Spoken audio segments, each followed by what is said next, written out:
Exploring academic perks, hurdles, and student potential in the world of research universities. So let's go for like January 1st, 2025. You have like a goal each year to be published in a certain number of journals or do a certain number of academic peer reviews, or how does that work? So in my school, which is the Foster School of Business, this is what our algorithm is.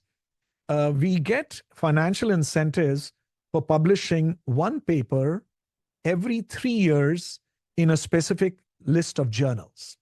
So in marketing, there are 8 journals. If we publish one paper every 3 years in one of these 8 journals, then we get the financial incentive that is promised on paper. That is really the formula that Foster School uses. Other schools might have different mechanisms and algorithms and models.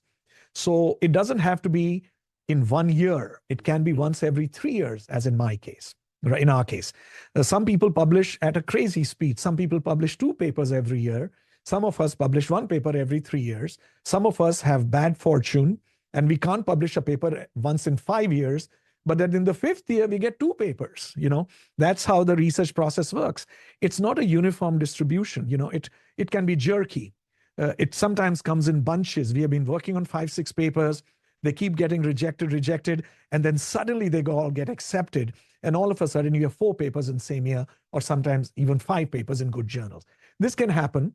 And the school recognizes that. So the school has some mechanism that they will see your pipeline. How many papers under review? How many papers in what stages of the review process? So sometimes we get benefit of doubt that, we understand the research process is choppy, the publication process. So we will give you benefit of doubt. So that's how the internal, your own motivation and the school's incentives work, at least in my case. So, right, when you write your next research paper, do you do it all yourself? Does people in the Foster marketing program help you do collaborative stuff? How's that work? Yeah. So the research is mostly independent of the administration in the sense that the research problem that we investigate, and some papers have multiple authors. So there could be 3, 4 authors on a paper. We all, at least in theory, are chiming in terms of making contributions, intellectual contributions. Many times we do division of labor. One of us writes the paper, one of us collects the data, one of us analyzes it, one of us manages the review process, and that's fine. Division of labor happens.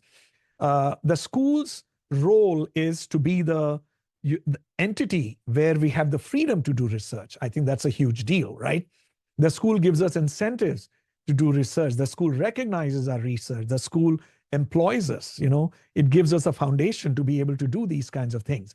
But in terms of direct input in the actual research, the process, the conceptualization and the data collection, the school gives us incentives. My school gives me some money to collect data, depending on what kind of data I need.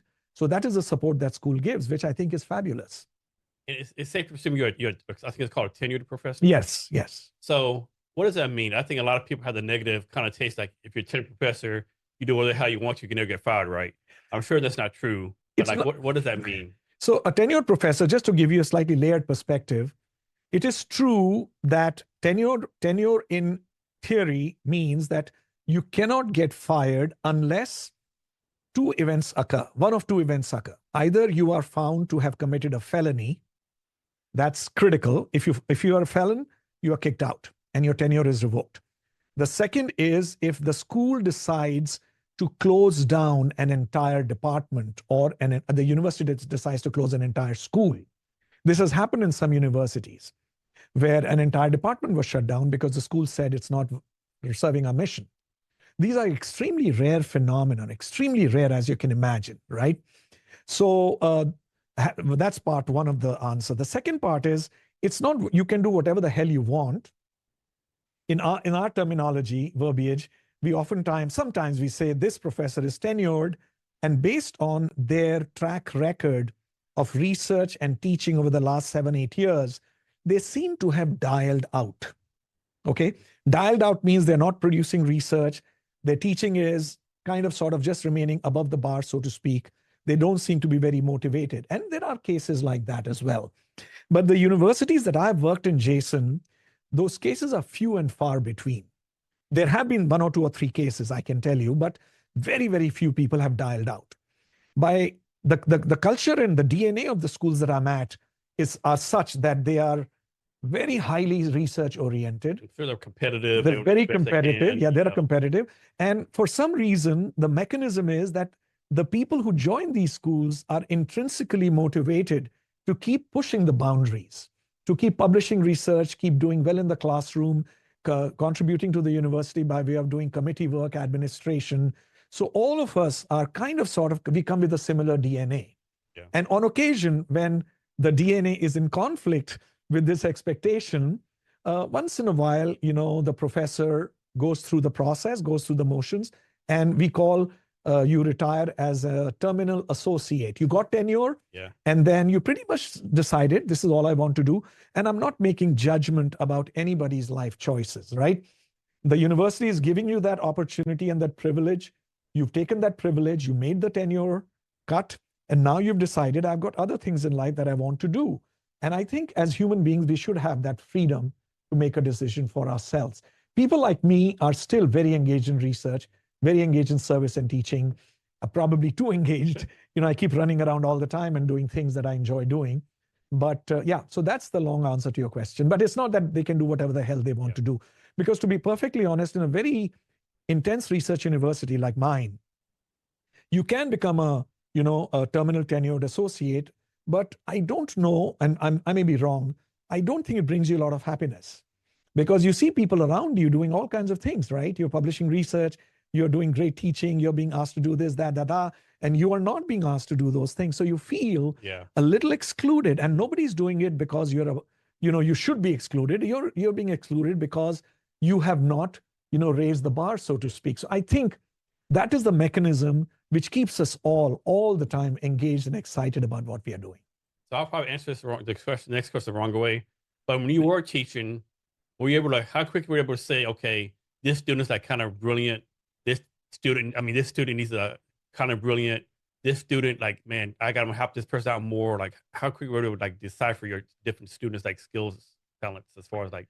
That's a great question. I'm so sorry. I do not have the magic lens to tell you that I can figure out which student is going to become a world changer and which student is going to just dial out in life. I can't predict that at all. I go into a class always saying every student here is going to change the world. What can I do? How can I serve as a bridge to help them from getting from point A to point B? I have to go with that perspective. If I don't, I believe I'm shortchanging not just the students, but the school, myself, the university, and the planet. I never assume a student is not good enough.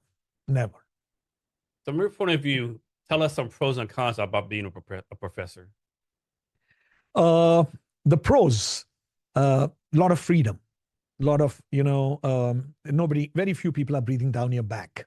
If you keep your nose clean, if you get in trouble, then, all bets are off.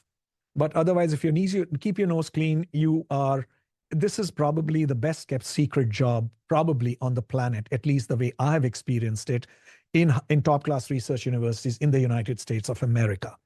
It's an amazing job. I feel so grateful and fortunate that I got into this career, frankly. I'm almost certain, and I can't predict because, hindsight is, what it is, but I probably would have made several times more money if I was in industry.